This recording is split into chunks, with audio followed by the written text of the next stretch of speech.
Dear AUCA alumni, students and friends, my name is Bakhtigul Tajamatova. I'm the head of alumni relations. And today, I'm very happy to launch the very first episode of AUCA Alumni Podcast. And as my very special guest today, I have the AUCA graduate of 2015, Flex Program alumna, U.S CAEF scholarship recipient, and a person who has been living and working abroad for the past 9 years. Valentina Khomenko. Welcome, Valia. Thank you so much, Bakhtigul. It's a really big honor to be invited here. Really happy that I'm here right now in Bishkek during this time that you're launching this podcast. Thank you very much for joining us at a very special and very first episode. To start, can you please share a little about yourself and your background? Sure. I don't know how little and how much I should share, but if I start kind of like from the beginning. So when I was little, I was born and raised in Osh, by the way, so in the southern part of our beautiful country. And when I was little, I really wanted to become an actress because I thought that you can be an actress, you don't need to do much, and then you can get fame and money.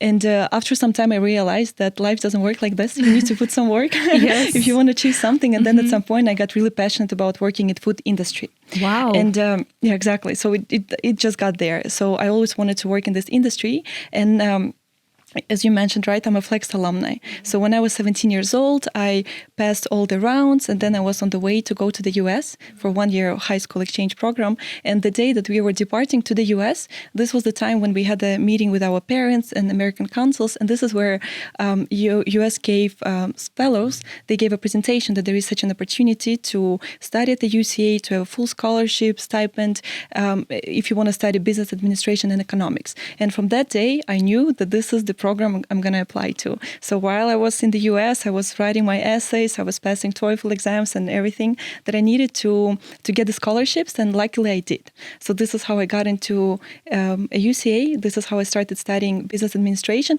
with the promise that one day I will work in food industry. So this has been like my guiding star. So 4 years passed, and I realized after graduation that I wanted to study a little bit more. And before I jump into career building, and I decided to do my master's degree, and I was looking at European universities, and this is how I got another scholarship to go to Sweden for 2 years and do my master's in strategic entrepreneurship. And after 2 years, I got this irresistible job offer to change the food industry of the world, to stay in Sweden and work there. So I couldn't say no. And now when I look back, it has been 9 years that I'm living in Sweden. I would say mostly reside in Sweden because I'm still traveling and working in different countries as well. But this has been my journey so far. Wow, it's very inspiring. And as you mentioned, education has been a recurring theme in your story. And can you please share why has it been such an important part of your life? I think when people say that education is opening doors, I'm really one of the examples, right? Because for me, education was my door into the world. And I was lucky enough to be born in a family where my mom, she's a teacher. So she's an elementary school teacher, and she was the one who saw this trend early on that my sister and I, we needed to get a good education. And she was the one who was pushing us to go study English. She was the one who knew about Flex program. So we were studying English because we knew that when the day comes, we would go pass the test and hopefully go to the US.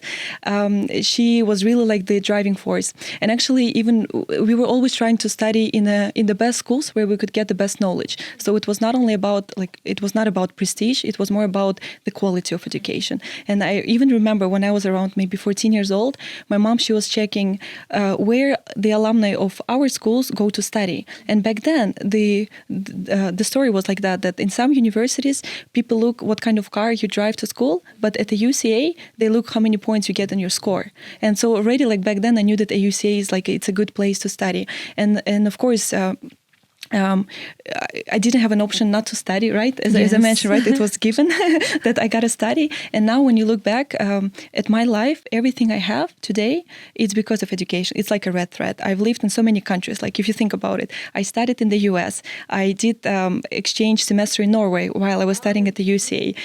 I got my education in Sweden, my master's. I still studied for 1 semester in Mexico, actually. This was my exchange during my master's degree. So I traveled around the world. I met a lot of great people. I was shaped as a person also due to education, I would say. And this is another reason why I would say I'm succeeding in a professional environment as well, because I managed to get exposed to all this and also get the good quality education. Yeah. I think I also want to mention that we have very similar stories, yes, together. And as a Flex Program alumni, as a U.S CAEF scholarship recipient, as an AUCA alumni, and I agree with every word you say because education has opened many, many big doors for me too. And you started your topic and you started sharing about your AUCA experience. How did you choose this university? Can you please share how did your time at AUCA shaped you as a professional and as a personal? I think that now that I look back, I was really lucky and privileged to study here. And now when I got here, I see orientation week, everything is going on. I see the vibe, I feel the energy. So one of the things that I learned at the UCA is that the world is really small. Right? But also life is bigger than just myself. I think that here life was structured in a way that I had a lot of time to do a lot of different social projects. We had a lot of clubs. As a Flex alumni coordinators, both of us had this job at some point. We were also organizing many different things. So this was also like a natural part of our lives while studying at the UCA. Speaking professionally, I think one of the important points that I learned here was about integrity. It's not that I was not honest before, right? It was part of me, but at the UCA, because there was never an option to cut corners, if you wanted to get a good grade, you needed to study, right? There was no option to buy whatever. And in professional environment, this is not even negotiable. Everyone is asking, integrity. And I think that the second thing, extremely important one, is that a UCA taught me about the value of education. When I think it was the first year of studying here, my friend and I, we decided to calculate how much one lecture cost, right? So we did a simple math. We just took our annual tuition fee and then we divided by the amount of classes that we had. And it was a shocking revelation, to be honest. I don't remember exact amount. Maybe it was around like $20, but it was a lot of money. And back then it hit me. If I miss a single class, this is how much money is wasted. And because I was on a full scholarship here, it's not even my money or my parents' money, it's someone else's money that is wasted. And this made me... So because of this, I actually learned that you can learn something anywhere, right? Because many students, they're saying, oh, the class is boring, the professor is not the best, not entertaining enough. I was still attending all of the classes. I barely missed them. And I learned to get something out of there for myself. And this is extremely important because in professional world, this is how it works.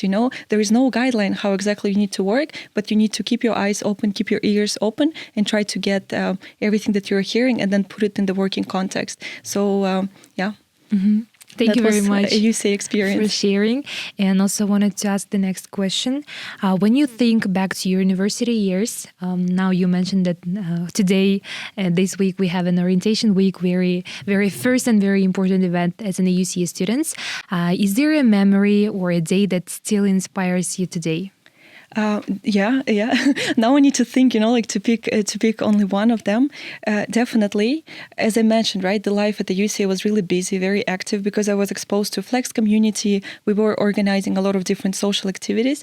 And my friend, she was also Flex alumni studying at the UCA. She was at the time coordinator at Move Green. Do you still have Move Green Club? Yes, I think we do. Environmental one, yeah. Mm-hmm. I think back then it was probably just the beginning of it, to be honest. Mm-hmm. And we were also collaborating a lot. I was volunteering for Move Green as well. And when I was studying, by the way, it was still in the old building. So I never managed to study in this building here. Yes. It's a very interesting fact. I it has been a while since I graduated. So during that time, actually, Move Green had a project to put this the sorting stations, for trash, like to recycle, to separate paper from plastic bottles and from the rest of the trash. And so basically the memory that I have is that Gulniza and I, it was after the classes, maybe it was 7 p.m. We were walking around the campus to actually recycle this trash, So we were walking there exactly because there was a man who was coming to collect paper and then we needed to take the plastic bottles and recycle them somewhere else. And it was night, there were no students and two of us, we were just dealing with trash and we were joking, how come we ended up here in a way, like good students and now we are dealing with trash. And even her relatives from the village, once they ask her, like, don't you study well? Like, why do you need to do that? And the thing is that, probably because we studied well and we were doing all this. And why it's inspiring me is that now that I'm working around this campus, I see that you have a lot of stations like that. Yeah. And it's kind of like inspiring that something that was starting many years ago, and I did contribute to this a little bit. I mean, it still lives on, right? Yeah. And the memory is still there. So why not starting something else? Wow, very inspiring. I didn't know about that. But still, yeah, we have a lot of clubs at the UCA, and I think we have the Move Green and Environmental Club. So right after graduation, you made such an important decision in your life to move abroad. Can you please share what kind of challenges you faced moving abroad? Yeah, it's interesting because in my mind, maybe because I'm, a true daughter of Kyrgyzstan, that I feel like a nomad at my heart. I never felt that I'm moving, that I'm emigrating, and this is what I haven't really done. So when I was going to Sweden, for example, I just packed 2 suitcases. I'm going there for 2 years to do my master's degree. And even while I was there, I still went to Mexico, for one semester exchange, because I couldn't stay at the same place for that long. And frankly speaking, when I was graduating from university in Sweden, I was not planning to stay in Sweden. I was applying for jobs everywhere but Sweden. Yes. So this was me. And so that's why, I would say that every time that I was moving around, whether it was for education or for job, I didn't really feel that many challenges because I was exposed to moving since I was 17 with the Flex program. But when I started working actually in Sweden, I was part of the graduate trainee program. And this is the program when you're young, you're fresh from the university, and the company is also investing in you so that they can grow you as a leader for the future. And the program was structured in a way that we had to move to different departments to learn more skills and to see exactly what we're good at and to learn, actually make some network within the company. And this also meant that we had to go on international rotations. And so I did 2 international job rotations. One of them was in Thailand for 3 months and another one was in South Africa. And the most difficult time that I experienced while moving was actually in Thailand. So I came to Bangkok, we have an office, I have my manager. And for the first time in my life, I couldn't find a community, I couldn't make friends. And I thought, okay, what is broken here? And the thing was that every time when I was moving for education, the contact was giving, right? You have students who are in similar situation like you all study. When I came to Thailand, I was the only one. I was 26 years old. My manager was 50 plus years old. The rest of the colleagues, everyone had their own life. And I couldn't meet people. I couldn't make friends. And at some point, I decided that I'm not going to be a victim of this. Okay, it doesn't work. I cannot make friends. It happens. And I was only there for 3 months, right? So what I decided to do, I bought myself a journal. I started writing a journal. I started doing meditation, yoga. So I started kind of being more comfortable with myself. And it was fine. And the interesting thing is that 2 weeks before my departure back to Sweden, we had a corporate event, and I was talking to one of the colleagues, and he asked, "So where are you from?" I was like, "I'm from Kyrgyzstan." He was like, "Wait, Dana, come here." And then here comes a lady, and he was like, "Dana, guess where she's from? She's from Kyrgyzstan." And Dana, she was from Kazakhstan, also working for the same company. And then we started talking. And the funny thing was that my desk at work, it was not far from the toilet, So that's why many people pass through my desk. And I saw her before for 2.5 months, and every time I would see her, I thought, another Thai lady. And when she saw me, she thought, some Swedish girl came here. So we never realized that we are from the same region. And then I had the best 2 weeks of my life in Thailand. When I finally met my person, someone who is from my region, someone who understands me. So then, but this is how I overcame, and I felt like I was rewarded for that. But I learned how to get comfortable, because living abroad could also be a little bit lonely. Yeah, I agree. I had an exchange semester in Prague while I was studying at the UCA, and I think I agree, because when you first move, for example, at Flex, it was very easy because I had a host family, I had the high school and everything. But when I moved to Prague, it was first months, it was a little lonely because you need to make friends, you need to learn how to make the first move. And I think it was very important journey and important part of my life too, because I learned how to spend a quality time with myself and also journal and maybe think what I really want, what I really need. And I think it's very important to learn. Absolutely. Yeah. And the next question will be, even while you were building the career overseas, you still managed to be connected to stay connected to Kyrgyzstan. How did you manage to do it? Yeah, I will tell you, and I would say that this is a little bit of a painful. It has been a painful subject for me before. It's not painful anymore, so no problems talking about it. So I've always stayed connected to Kyrgyzstan because my family still lives here. So I was coming at least once or twice a year. I'm one of the best ambassadors of Kyrgyzstan. You cannot imagine how many people can know that this country exists. It's a real country. They can point on the map where it's located. Every time I come, of course, like I buy our souvenirs and everything. So that's what I have always been doing. But this is one way of being connected, and I call it consumption. I consume Kyrgyz stuff. I come here, I take. But what I was lacking was giving, because you can also be connected through giving. And as I shared, you know this pretty well, right? Being Flex alumni, UCA alumni, U.S CAEF, I've always been doing a lot of things while I was living here. I don't know, every week we had some social projects, going to orphanage, elderly house, cleaning trash, picking everything up. So it was a lot of stuff. And in 2023, when I moved to Sweden, this is when I stopped being active by giving in Central Asia.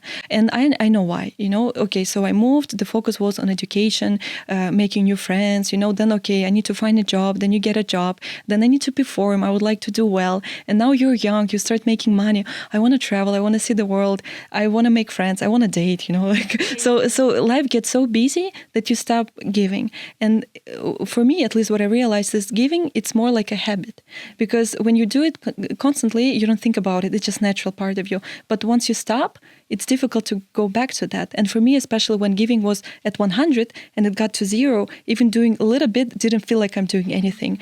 I was suffering with that because at some point of my life, I noticed that this part of my life is missing. So what I did, I went to the Red Cross in Sweden and I decided to volunteer with them. So at least I started doing something socially, but it made me feel even worse because I'm living there, I'm having a good life, I'm doing something good there, but I'm not doing anything for Central Asia. And I felt, guilty and maybe even ashamed that so much money was invested in me because I'm from Central Asia, because there is a potential in me to do something good for our region, and I'm living there and I'm not doing anything. So it was a pain. It was painful. And 2 years ago in 2023, we had the regional alumni conference for U.S CAEF alumni in Kazakhstan, in Almaty. I know you're also there. Yeah. So I decided to go there for that for 3 days for the weekend, and I came there, and it was 80 people, 80 U.S CAEF alumni, and everyone from different countries. Everyone living in different countries. Of course, majority still staying in Central Asia. Maybe someone from Turkmenistan moved to Kazakhstan, from Kyrgyzstan to Uzbekistan within the region. Some live abroad. And everyone is doing a lot of great things. And back then I realized that to help Central Asia, I don't need to be physically located here. There is nothing to be ashamed about that I live abroad and I have a good life. I can still be connected to my region. And U.S CAEF Community Alumni Association can be a door to Central Asia, to giving back. And so since 2024, I decided to do it even more actively. So as you know, now I'm on the board of directors for the Alumni Association. U.S CAEF Alumni Association, and it feels really good, Last year, at the beginning of this year, we were writing the annual report for 2024, and we calculated that as association, we made 600 impact cases. What it means is that there were 600 occasions when someone attended our event. So, and half of those people were outside of U.S CAEF, nothing to do with us, some students, mostly in Kyrgyzstan. So it means that we planted 300 seeds, and maybe one of those seeds, got some knowledge from us, and then it will grow into a beautiful flower. And I have been some part of this, and it makes me feel really good. So now I'm, let's say, more engaged, and so I feel that it's influencing my life in a better way. I share the same value as it did the U.S CAEF program to us. Can you please share what role did this program play in your life? Because I think every U.S CAEF alumni agrees that it's a special program, and we are very lucky that we are U.S CAEF alumni. Can you please share more? Yes, about this. I think, first of all, we cannot ignore the financial part, right? Because to be able to get a good, high-quality education in Kyrgyzstan, it costs a lot of money. As I said, we calculated how much one lecture was. It's not little bit. And recently I was talking to my mom, and she also said, if not for this program, like my parents had no clue how we would afford my education, right? So just the fact that I didn't need to worry about my tuition fee, I was also getting monthly stipend, I could really focus on knowledge, on learning, not being distracted, okay, I need to hustle. I was still working, of course, right? We were hungry to do different internships. It's even part of the program, right? That you could do that. And this was, of course, like a huge help.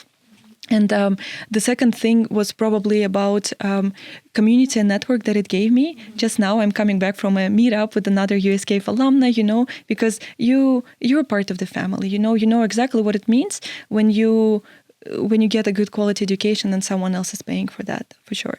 And then the third point is definitely about responsibility that you feel.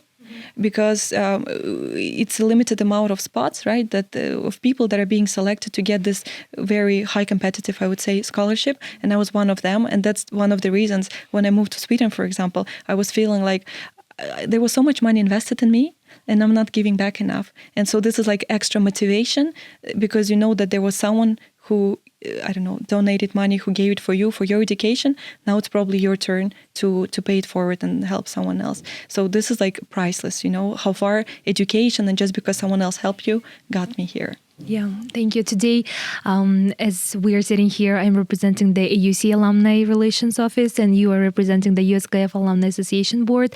Can you please share, maybe, we have a chance here to share about the U.S CAEF fundraising drive that we will be launching soon. Can you please share more about from the U.S CAEF? As U.S CAEF Alumni Association, we're trying to continue spreading this positive impact to do something good in Central Asian region through the education that we got, to continue sharing our knowledge through entrepreneurship and our network. So every year we're actually opening fundraising drive to collect money from our alumni to continue making this impact.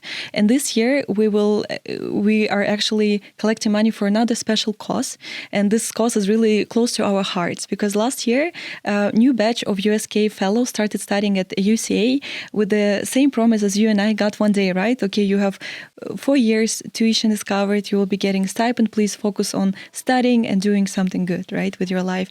And unfortunately, because of the changes in the U.S. administration, the scholarship was cut. So a few months ago, we learned that there is no more scholarship basically to cover the tuition fee for these 16 talented students that has just finished the first year of their studies. And of course, AUCA stepped up and promised that all the students, they will continue studying at the university and they will graduate. But of course, the question is that the money needs to be raised for their tuition fee. And as U.S CAEF alumni myself, I feel that this is our moral responsibility, also as alumni to step up and to do something good. Even like when the U.S CAEF Alumni Association started, of course, the idea of us as the community, like we're 400 people now, that one day we would like to sponsor one student, because then it will feel really good that, okay, there is a graduate and this is the alumni of, we all chipped in to support this person's education. And now, of course, because of the recent changes, this moment is coming sooner than we expected. So now, in addition to continue doing our association projects, we are also raising money to support our students who are studying currently at the UCA. Mm-hmm. Yes, and we will share more information on our social media, so you can learn more about the fundraising drives from AUCA Alumni Relations Office and U.S CAEF Alumni Association more on the social media. The next question will be also a very important one. We're talking a lot about community and the importance of giving back as a university graduate or as a program alumna.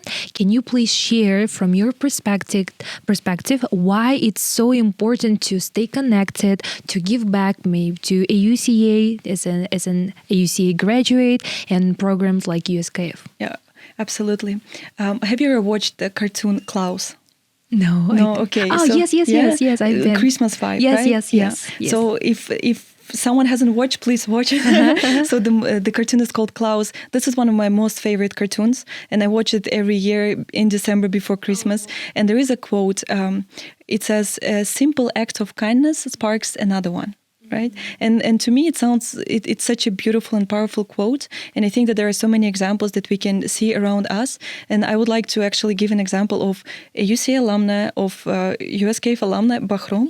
I think we all know Bahrom. Yes. And so actually at this conference in Almaty in 2023, when the conference was over, we all went to hang out, to talk, and Bahrom was in the group with me and some other alumni, and we were sitting and talking, and I asked Bahrom a question. And I hope that I'm not sharing like any secrets right now, to be honest. So Bahrom, forgive me if you're watching this, but I actually asked him, how did you get into photography and like making all these videos?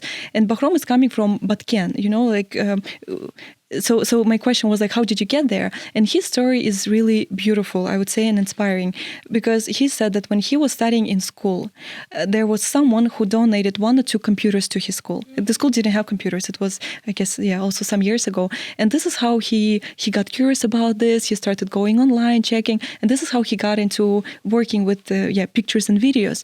And we were talking about this, being inspired after this, our regional alumni conference. And I was like, what a beautiful story, because if not for someone who did something good to this small, school somewhere in the middle of nowhere in Kyrgyzstan, Bahrom wouldn't really be here where he was now.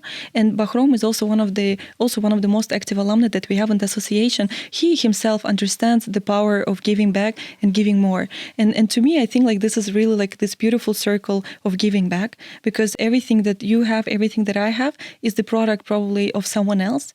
And what we have achieved is because of someone else as well. And I think that if everyone does at least one good deed, it's already going to make a huge impact. Yeah, I agree. Thank you very much for sharing this such an inspiring story. Also at the UCA, we have the very special alumni fundraising drive that we fundraise every year for the AUCA students who has financial aid but also need some amount of money to support their studies. And from our alumna, from UCA alumni, we this year we reached our goal to raise more than $30,000. So it's a very great achievement for us and for our AUC alumni community and for AUC students, because this year we will announce the alumni scholarship recipient students who will receive the alumni scholarship. So I'm very proud of this, and I hope that the next years will be even more, and we will keep supporting our students. The final question is one of my favorite questions that I really want to ask a lot of our alumni. If you could go back to your time and give one piece of advice to your 18 years old self, what kind of advice would it be? Okay, I understand why this is your favorite question. That's a good one. I would say to myself, do not overthink and enjoy the journey.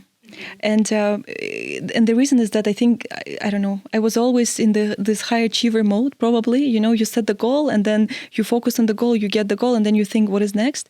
It's like going on a hike, you have a destination, and instead of just walking, enjoying beautiful mountains, beautiful flowers, you just focus, okay, when am I going to get there? And then you get to your destination, and instead of enjoying, okay, how is it here? Do I like it? You're already, okay, what is next? So I think that the ride is probably more important than destination, and being open to where the life will get you. It's also a good part. As I said, right, I never planned to live in Sweden. Now you said, okay, 9 years living in Sweden. Crazy. So I never set this as, let's say, as a goal, but life got me there, and I'm really happy about the journey. And now I learn how to slow down and enjoy it more. Thank you very much, Valia, for sharing your story, starting from your AUCA memories, living abroad, your professional journey, and for your passion to give back to your community. It was very insightful, and I think a lot of our AUC alumni, friends, and students will enjoy watching this podcast. Also, I want to remind you that on the 18th of September this year, we will have a alumni grand reunion. Please stay tuned. You can get the tickets online and offline. You can check the information on our Instagram, AUCA Alumni page. If you've enjoyed today's conversation, please don't forget to share with your fellow alumni this episode, and we will have even more coming soon. Thank you very much again, Valia. Bakulia, thank you so much. It's really a privilege and an honor. Another way how I stay connected to Central Asia is by watching podcasts. And now I'm also here in one. I'm looking forward to see more episodes. I really think that it's there is something that unites all of us. This is our university. This is the opportunities that we got through education. This is our scholarships, and it's great to stay connected and to know where you people are, because network is important, and it's not that we can always make friends abroad. So if anyone is in Sweden or somewhere in Europe, please also reach out and let's stay connected. Yeah. Yeah, thank you. Till next time, it was Bahtagul and Valia today with you on the very first episode of Alumni Podcast. Wishing you all the best, and I wanted to remind you, no matter where life takes you, you'll always have a home named AUCA. Thank you.